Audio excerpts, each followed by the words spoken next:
अस्सलाम वालेकुम। अच्छा जी, कोई वजीर आजम जा रहा बाहर किसी दौरे ते, हैलीकॉप्टर में 3 ਤੋਂ 4 बंदे ਉਹਦੇ ਨਾਲ ਹੋਰ भी आन, ਉਹਦੇ वजीर मुशीर ਜਾਂਦੇ ਜਾਂਦੇ वजीर आजम ਨੂੰ ख्याल आया कि अगर मैं इतों 100 रुपया थले सट्टा तो जेड़े घर के हत्थी चढ़ गया 100 घर खुशहाल हो जासे।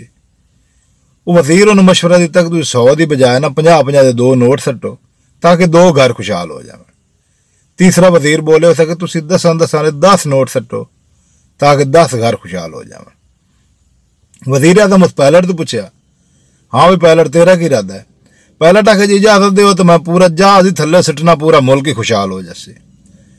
वजीर आजम साहब, वजीर आला साहब, पूरी कौम का उस पायलट वाला हाल होया पिया जो तुसी किसान दे नाल कर रहे हो ना। अगर अज किसान का जमीर जाग जाए, किसान सिर्फ 1 साल वास्ते इतना कर लवे कि फसल इतनी काश्त करे कि उहदे बच्चियां नूं खाण नूं 1 साल बड़ी होवे बस। वजीर आजम, वजीर आला, आ जिहड़े साडे जिलियां दे विच ते तहसीलां दे विच ACDC साहिबान बैठे हैं, इन्हां नूं लग पता जैसे जदों इन्हां दे घरां दे विच कणक दा 1 दाना भी ना पहुंचिया ना, उदों इन्हां नूं पता लग जासी। अज खाद सानूं जिहड़ी 12,000 दी DAP बोरी है 15,000 दी मिल रही है। जिहड़ी 3200 दी बोरी सोना यूरिया है वो सानूं 5,000 दी मिल रही है।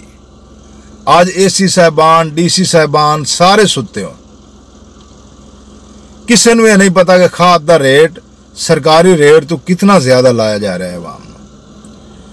और अगर किसान की फसल होंदी, कणक का रेट आए दिन घट, मक्की का रेट आए दिन घट, कपाह का रेट आए दिन घट, वो कौन कर रहे हैं?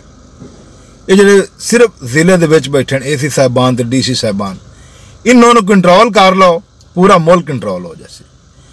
और अगर इन्होंने कंट्रोल नहीं करते तो ताड़ी मेहरबानी किसी हैलीकॉप्टर चढ़ो तो पायलट